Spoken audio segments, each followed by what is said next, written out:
बोले वृंदावन बिहारी लाल की जय। नाम संकीर्तनम यस्य सर्व पाप प्रणाशनम प्रणामो दुख शमनस तम नमामि हरिम परम।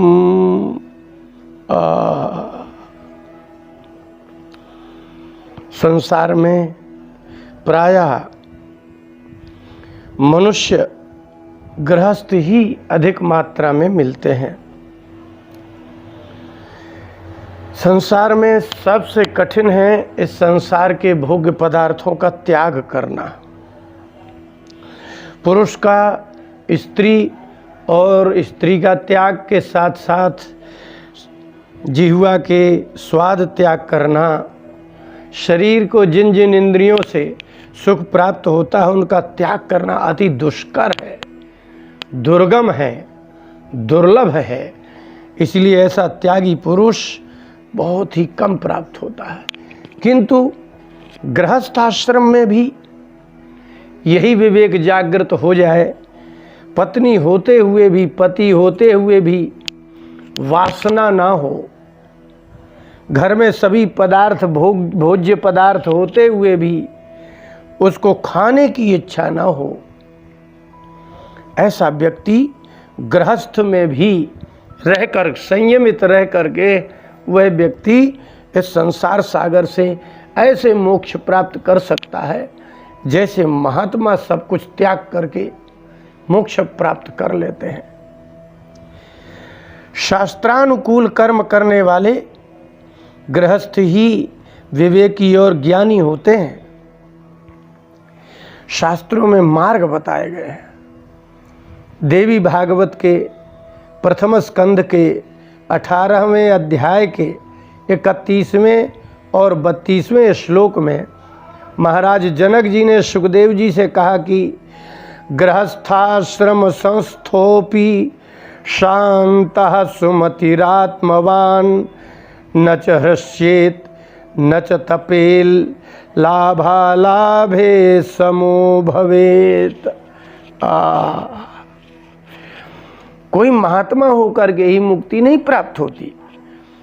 महाराज जनक जी ने कहा कि हे सुखदेव जी, आपके पिता भगवान वेदव्यास जी ने मेरे समीप जिस कारण से भेजा है वह कारण मैं समझ गया हूँ। अब आप समझिए कि संसार में इतना अज्ञान और दुख होने पर ऐसा लगता है कि संसार का त्याग करने से ही संसार के दुखों से मुक्त हुआ जा सकता है।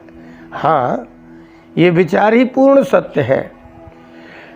संसार का त्याग करके ही दुखों से मुक्ति प्राप्त हो सकती है। किंतु शास्त्रों में कहा गया धर्म और कर्तव्य करने वाले मनुष्य सृष्टि के रहस्य को जान जाते हैं। इसीलिए ऐसे ज्ञानी विवेकी गृहस्थ स्त्री पुरुष अपने धर्म का दृढ़ता से पालन करते हुए भयानक से भयानक दुख आने पर भी अशांत नहीं होते हैं। शांतः सुमतिरात्मवान, संतान के प्रति भी तथा पति पत्नी के प्रति भी धर्मात्मा गृहस्थ अपनत्व बुद्धि से व्यवहार नहीं करते हैं, मोह से युक्त होकर व्यवहार नहीं करते हैं। इसलिए उनका मन शांत रहता है, शांत है और सुमति है, आत्मवान है। जैसे सभी जीव अपने अपने प्रारब्ध को भोगते हैं, वैसे ही मेरी संतान और पति पत्नी अपने प्रारब्ध को भोगेंगे तथा भोग रहे हैं। ऐसा समझकर अपनी सुमति से अर्थात सद्बुद्धि से विवेक करते हैं। गृहस्थ धर्म का आचरण करके सद्गुरु ज्ञान संपन्न का संगत करके आत्मवान होते हैं, अर्थात विवेकी गृहस्थ आत्मा का ही विचार करते हैं। शरीरों का तथा संबंधों का विवेक करके मोह से मुक्त हो जाते हैं। सुमति और आत्मवान होने का क्या फल है? वादी श्लोक में नीचे कहा, न च हृष्येत न च तपेत लाभालाभे समो भवेत। अपने धर्म का पालन करने वाले गृहस्थ आत्मवान तथा विवेकी हो जाते हैं, तो उनको सुख प्राप्त होने पर तथा सुखदायी वस्तु, सुखदायी व्यक्ति, सुखदायी स्थान, सम्मान, धन आदि प्राप्त होने पर भी प्रसन्नता नहीं होती है, अहंकार नहीं होता है, क्योंकि उनकी बुद्धि में ये विवेक जागृत हो जाता है कि संसार की कोई भी वस्तु, कोई भी व्यक्ति तथा कोई भी स्थान किसी को भी सदा ही सुख नहीं दे सकते हैं। सुख के पहले दुख था तो अब सुख के बाद अवश्य ही दुख ही मिलता है। जो व्यक्ति, वस्तु या स्थान आज सुखदायी लग रहे हैं वही कुछ समय बाद दुखदायी हो जाते हैं। इस विवेक के कारण ही संसार के पदार्थों से वे प्रसन्न नहीं होते हैं। यदि व्यक्ति, वस्तु या स्थान, धन आदि की हानि होती है तो उनको दुख भी नहीं होता है, क्योंकि वे जानते हैं कि इनका नाश होना तो अवश्यम भावी था।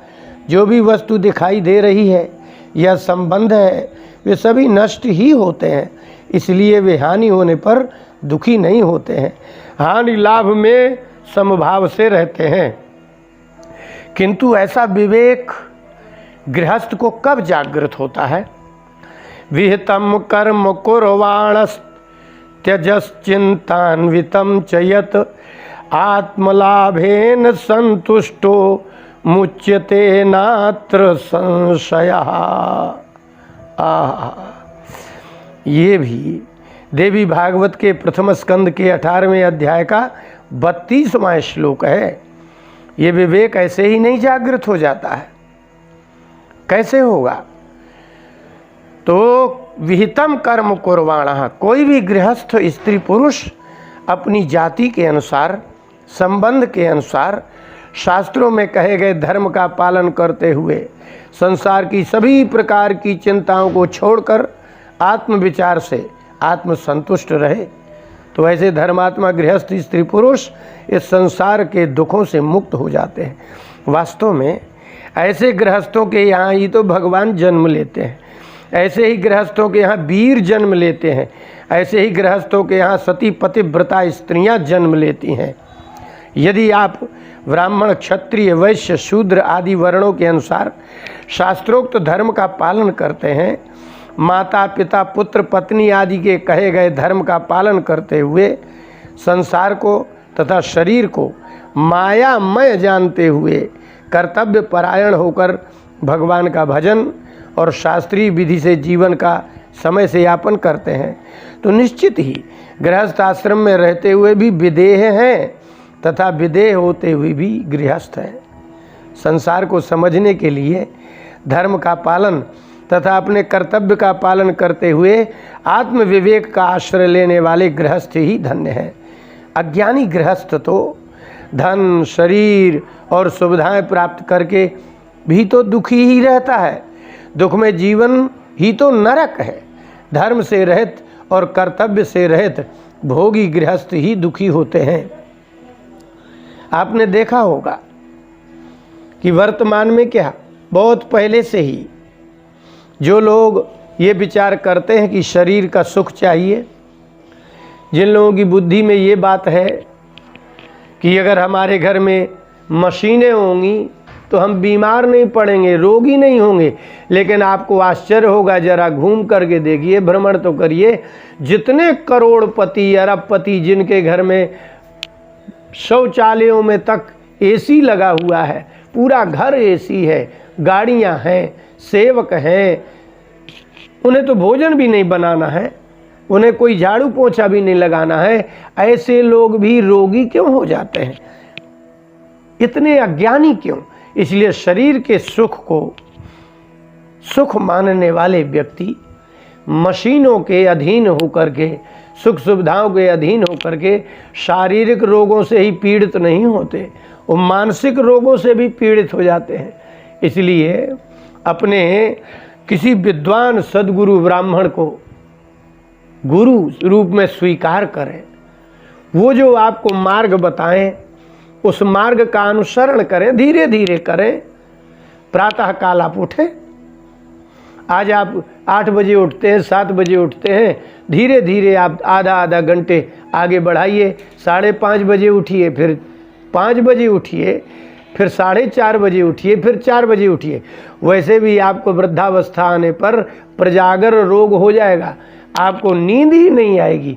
जब कोई काम ही नहीं रहेगा, इसका मतलब कि आपके शरीर की आयु संयम, त्याग और तपस्या से ही होगी।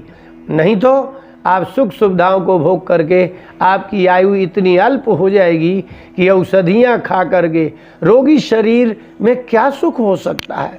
इसलिए महाराज जनक जी ने कहा, सुखदेव जी आपको आपके पिताजी ने गृहस्थ होने के लिए कहा था, तो आपने गृहस्थ के बड़े दुख बताए।